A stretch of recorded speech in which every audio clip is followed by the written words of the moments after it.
नमस्कार, news Indo Nepal में आपका स्वागत है। आप देख रहे हैं आज की खास खबरें।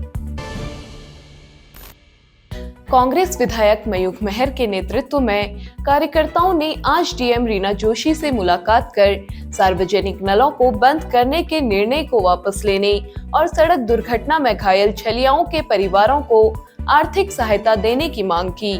उसमें 4 लोग घटनास्थल पर मारे गए थे और 4 लोग जो घायल थे उन्हें हेली के द्वारा सुशीला तिवारी मेडिकल कॉलेज हल्द्वानी भेजा गया था, पर 1 महीना व्यतीत होने के बाद भी आज तक उनको 1 रुपये का मुआवजा नहीं दिया गया है। जो औसत राशि प्रशासन तुरंत देता है घटना घटित होते ही, वो राशि भी उनको नहीं मिली है। तो इसमें हमें जिलाधिकारी महोदय के संज्ञान में लाए हैं और उन्होंने आश्वस्त किया है कि सभी मृतकों के परिवार को और घायलों के परिवार को अतिशीघ्र मुआवजा राशि पहुँचा दी जाएगी।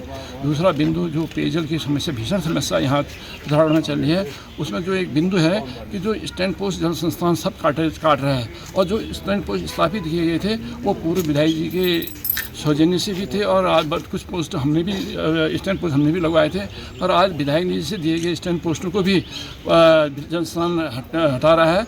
और जबकि इन स्टैंड पोस्टों को बहुत ज़रूरतमंदों के लिए लगवाया गया था और बहुत सारे लोग आज पानी से वंचित हैं।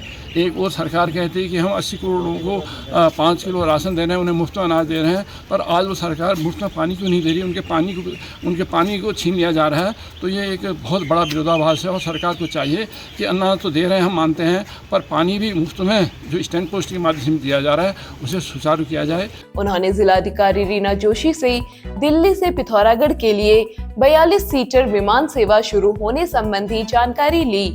डीएम ने बताया कि 15 दिन के अंदर विमान सेवा शुरू की जाएगी।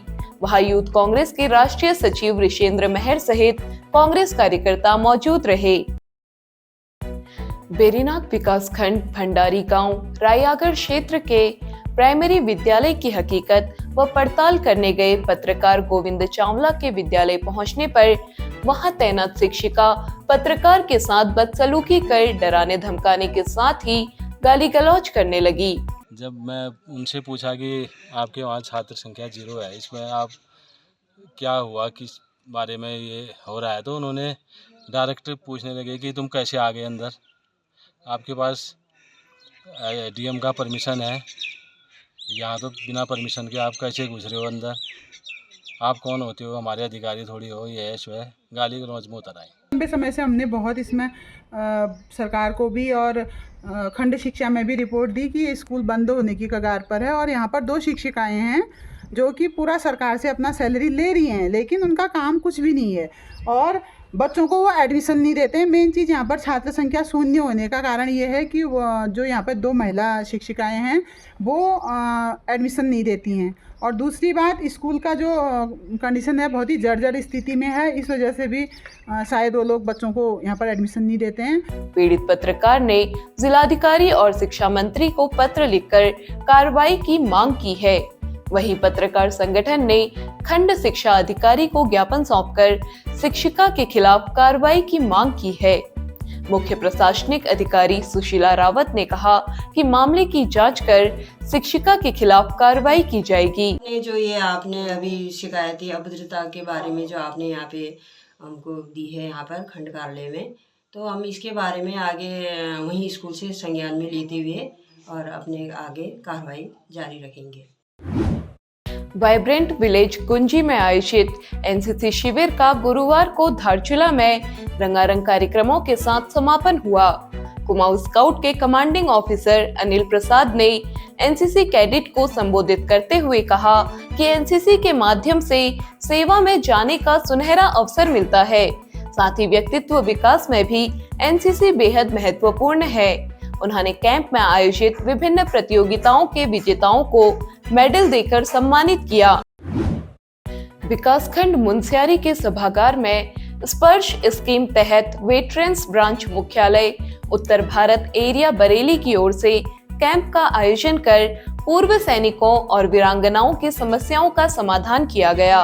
पहाड़ों में कोई उद्योग नहीं होते, ठीक है, और उनके लिए कोई भी लाइवलीहुड आज की डेट में हमारे गांव से पलायन होना शुरू हो गया है। सारे जो पहाड़ के हैं गांव सबके सब वो जो है खाली होने शुरू हो गए। इनफैक्ट उनको गोस्ट विलेजेस बोला जाने लगा है। और बूढ़ा बूढ़ी रह जाते हैं वहाँ पे, और गांव खाली होने लगे, कामगार नहीं बचे, काम करने वाले नहीं बचे, खेत हमारे सूख गए हैं और हम लोग वहाँ से पलायन करते जा रहे हैं, बच्चे वहाँ से बाहर निकलते जा रहे हैं। हम इस योजना को राष्ट्र के मेन एम से जोड़ रहे हैं। तो राष्ट्र का एम है कि हम पलायन को, इस माइग्रेशन को हम रोकें, बल्कि इसको रिवर्सल पे ले आए कि भाई अगर यहाँ रोजगार होगा और आप इस रोजगार को लोगे अपने साथ, तो लाजमी है कि आपका बच्चा जो है वापस आएगा। आज हुए शिविर में 350 पूर्व सैनिकों और वीरांगनाओं ने हिस्सा लिया। शिविर में पेंशन प्रकरण, पूर्व सैनिकों के आश्रितों को और पूर्व सैनिकों को रोजगार से जोड़ने के लिए होम स्टे खोलने के लिए दी जाने वाली सहायता की जानकारी दी गई। आर्मी की जो हायरार्की है, जो लखनऊ में हमारे जनरल साहब बैठे हैं, आर्मी कमांडर साहब, उत्तर भारत एरिया बरेली में जो जीओसी साहब बैठे हैं, उनका ये सोचना है कि अब वेटरन्स को वहाँ कहीं पीसीडीए में, रिकॉर्ड्स में जाने की ज़रूरत महसूस नहीं होनी चाहिए। और ये जो आउटरीच प्रोग्राम है, आर्मी चाहती है कि हम उनके घरों पर जा करके, रिमोट एरिया में जा करके उनको वो सारी सुविधाएं दें जिनके लिए उनको रिकॉर्ड्स में जाना पड़ता है, जैसे उनके डॉक्यूमेंटेशन। अभी स्पर्श एक प्रणाली आ गई है जिसकी वजह से पूरा सब कुछ डिजिटाइजेशन हो गया है। तो जैसे वेटरन्स को पता नहीं है या वो वहाँ नहीं जा पाते हैं, तो हम इन चीज़ों के लिए इनकी जो इनके डॉक्यूमेंट्स में कमी है, चाहे वो पेंशन से रिलेटेड हो, चाहे वो डिपेंडेंट से रिलेटेड हो, चाहे इनका डाटा अपडेट नहीं है, चाहे बैंक्स में इनकी कुछ डॉक्यूमेंट्स में कमी चल रही है, जो एनोमली चल रही है, उनको रिजॉल्व करने के लिए हम जगह जगह पे इस तरह के कैंप लगाते हैं, जिससे कि वेटरन्स के घर पर ही उनको ये सुविधा दी जा सके। जैसा कि आप जानते ही हैं, सोना लगातार महंगा हो रहा है और आगे भी महंगा होते रहेगा। गोविंद लाल सुरेश लाल चौधरी ज्वेलर्स आपके लिए लाए हैं एक समाधान, स्वर्ण संचय योजना, जिससे आप आसानी से सोने के गहने बना सकते हैं। इस योजना के तहत आप 11 महीनों की किश्तें जमा करके 12वें महीने की किश्त की छूट का लाभ ले सकते हैं। अधिक जानकारी हेतु अभी संपर्क करें गोविंद लाल सुरेश लाल ज्वेलर्स, पुराना बाजार, पिथौरागढ़। हाईकोर्ट की एक बेंच को ऋषिकेश शिफ्ट करने की सुखबुकाहट से सीमांत जिले में भी नाराजगी है। इस पर जिला अधिवक्ता संस्था और जन सहभागिता पार्टी ने आक्रोश जताया है।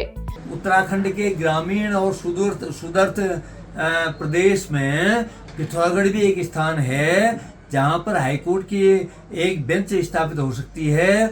और मैं आपको इस बात के लिए बताना चाहूँगा कि पिथौरागढ़ में ज़मीन उपलब्ध कराने की जिम्मेदारी हमारी है। अगर ये हाईकोर्ट की बेंच ऋषिकेश में जाती है तो इसका जिला अधिवक्ता संस्था पिथौरागढ़ पुरजोर विरोध करती है और इसके लिए माननीय उच्च न्यायालय के माननीय जो मुख्य न्यायमूर्ति हैं उनको ज्ञापन भेजा जाएगा। इसके बाद भी अगर इसमें कोई प्रतिक्रिया सफल नहीं हो पाएगी तो इसका हम घोर विरोध करेंगे और अनिश्चितकालीन हड़ताल करने के लिए हम लोग बाध्य हो जाएंगे। बार एसोसिएशन के अध्यक्ष मोहन चंद्र भट्ट ने ऐसा प्रयास होने पर बेमियादी धरना प्रदर्शन की चेतावनी दी है।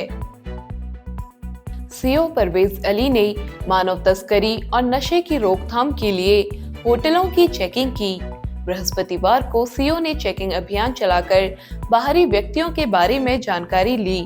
इस दौरान होटल स्वामियों को होटल किराए में लेने वालों की आईडी लेकर रजिस्टर में एंट्री करने और किसी भी संदिग्ध व्यक्ति या संदिग्ध गतिविधि दिखाई देने पर सूचना देने को कहा।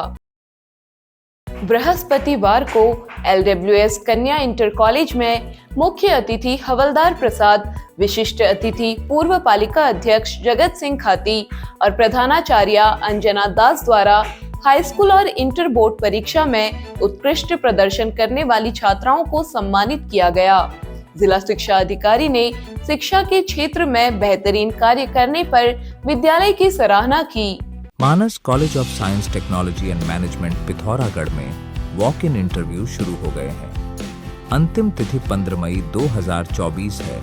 उच्च शिक्षा में दीर्घकालिक करियर तलाशने हेतु संपर्क करें। आज के लिए फिलहाल इतना ही। जल्द होगी मुलाकात नई खबरों के साथ।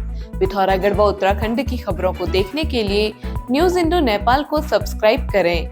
NIN, सबसे अलग, सबसे तेज। धन्यवाद।